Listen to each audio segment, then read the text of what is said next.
Rocket चाहे दिवाली पर चलाने वाला हो या अंतरिक्ष में जाने वाला, विशालकाय रॉकेट, सबका सिद्धांत एक ही है।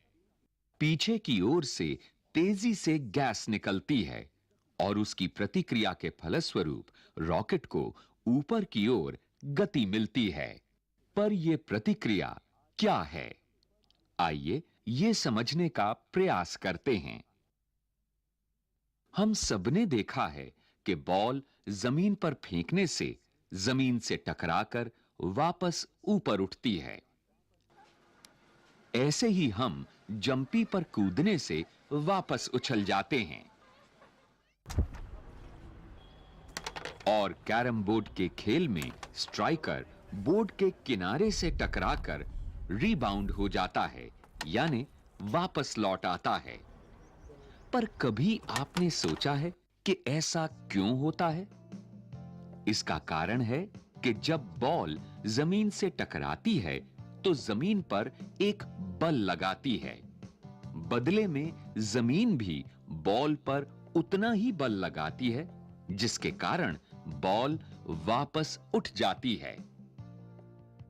यही कारण है जंपी पर कूदते बच्चे के वापस उछलने का। या स्ट्राइकर के रीबाउंड होने का।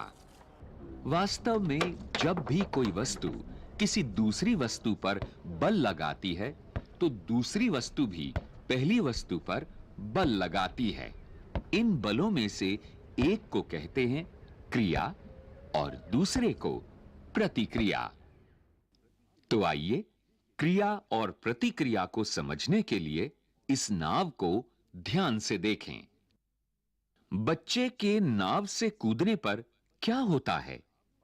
नाव पानी में पीछे की ओर क्यों चली जाती है?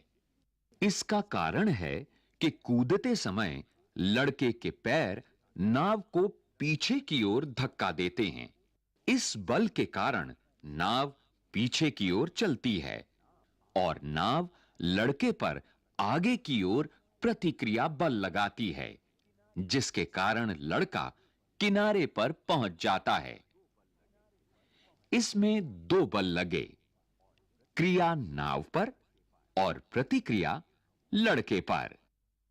दो वस्तुओं के बीच लगने वाले बलों का विस्तार से अध्ययन किया प्रसिद्ध वैज्ञानिक न्यूटन ने और बताया कि ये दोनों बल परिमाण में बराबर तथा दिशा में एक दूसरे के विपरीत होते हैं।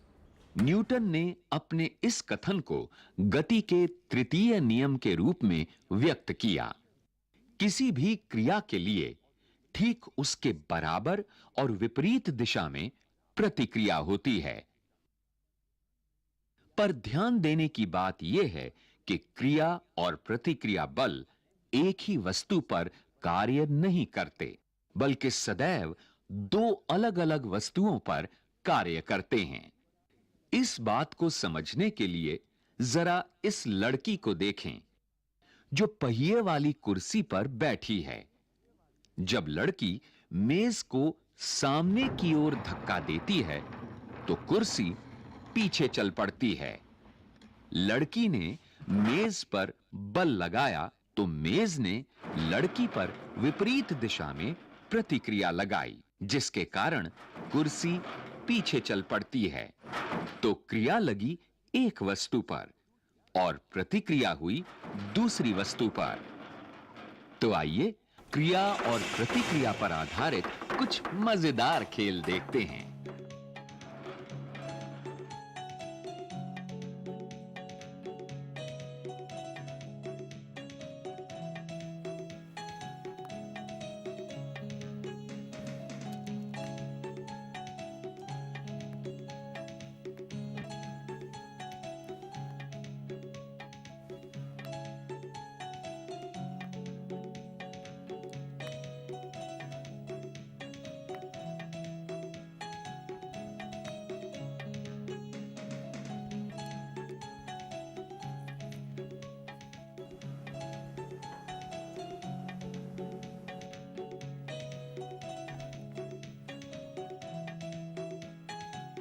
क्या देखा?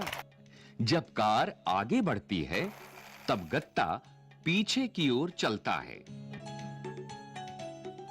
जरा सोचिए, यहां क्रिया प्रतिक्रिया बल किस किस वस्तु पर लग रहे हैं? दैनिक जीवन में और प्रकृति में अनेक स्थानों पर हमारा क्रिया प्रतिक्रिया बलों से सामना होता है।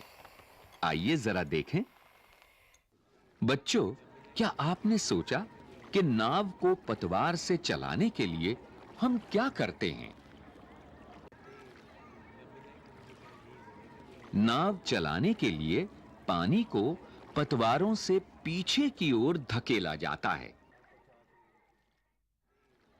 इस बल की प्रतिक्रिया के कारण ही नाव आगे की ओर बढ़ती है।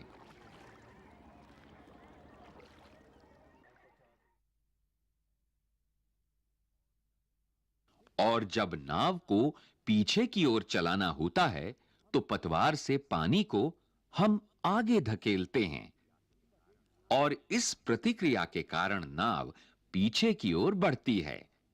जितने अधिक बल से पानी को हम धकेलेंगे, उतना ही अधिक प्रतिक्रिया बल नाव पर लगेगा और नाव उतनी ही तेजी से बढ़ेगी।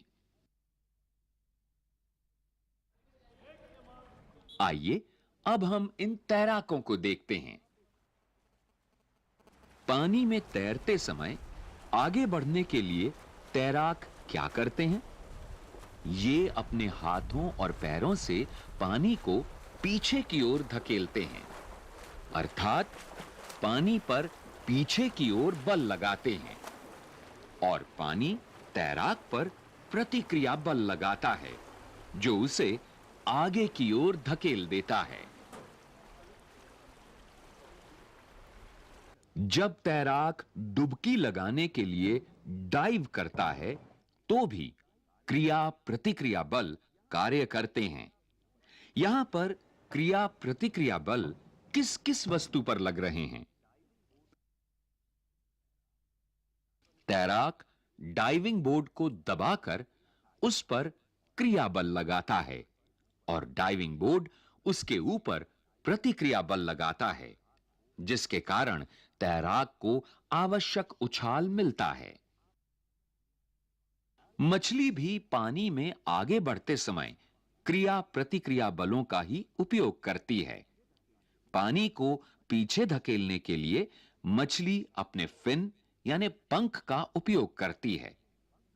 क्या आप बता सकते हैं कि यहां क्रिया तथा प्रतिक्रिया बल किस प्रकार लग रहे हैं?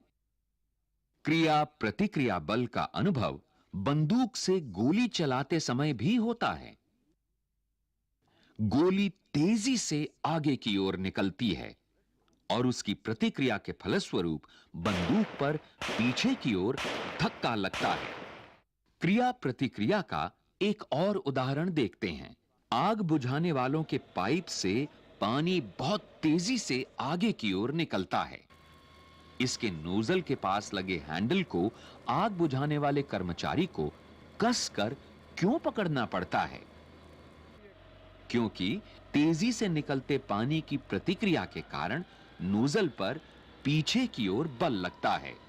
यदि पाइप न पकड़ा जाए तो इस प्रतिक्रिया बल के कारण नोजल पीछे भागता है।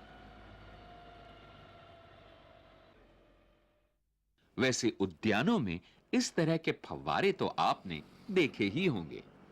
जैसे ही पानी निकलना शुरू होता है तो ये घूमने लगते हैं। कभी सोचा है आपने ऐसा क्यों होता है? इसे समझने के लिए हम एक प्रयोग करते हैं। इस थर्मोकोल के ग्लास में हमने 4 सुराख किए हैं। ये सभी सुराख तिरछे किए हैं।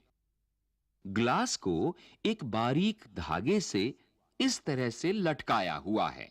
अब हम इस ग्लास में पानी डालेंगे। अरे, ये क्या? ये ग्लास घूमने क्यों लगा? निकलते हुए पानी की प्रतिक्रिया के कारण ही ये ग्लास घूमता है और ऐसा ही होता है उद्यानों के फव्वारों में।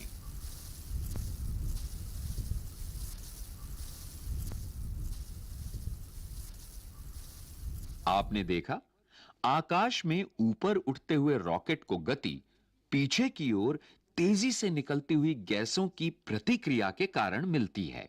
और इसी बात को समझने के लिए हम एक छोटा सा प्रयोग करते हैं। यहाँ पर एक धागे में हमने स्ट्रॉ डाल रखा है। इस गुब्बारे को फुलाते हैं।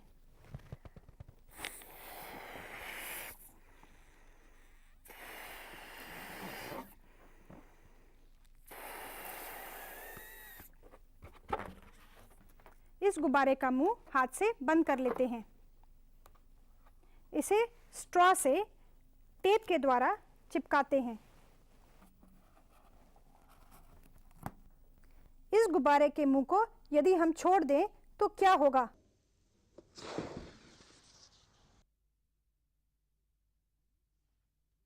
अरे, यह गुब्बारा तेजी से आगे की ओर क्यों चला गया? गुब्बारे के मुंह से तेजी से हवा निकली तो गुब्बारे पर विपरीत दिशा में प्रतिक्रिया बल लगा, जिसके कारण गुब्बारा आगे की ओर गया।